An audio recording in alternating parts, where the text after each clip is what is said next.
কবি সুভাষ মুখোপাধ্যায়ের কবিতা জননী জন্মভূমি।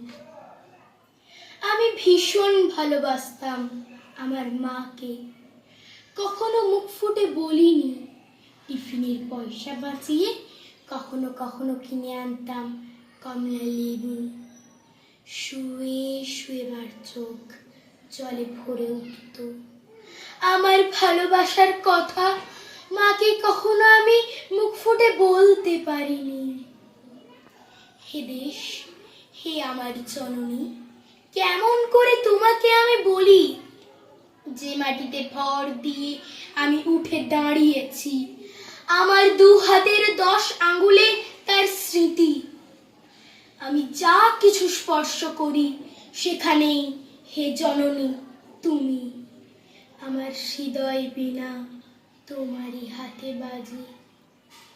হে জননী, আমরা ভয় পাইনি যারা তোমার মাটিতে নিষ্ঠুর থাবা বাড়িয়েছে। আমরা তাদের ঘাড় ধরে সীমান্ত পার করে দেব। আমরা জীবনকে নিজের মতো করে সাজাচ্ছিলাম, আমরা সাজাতে থাকবো। হে জননী, আমরা ভয় পাইনি। যজ্ঞে বিঘ্ন ঘটছে বলে আমরা বিরক্ত, মুখ বন্ধ করে অক্লান্ত হাতে। হে জননী, আমরা ভালোবাসার কথা ভুলে যাব।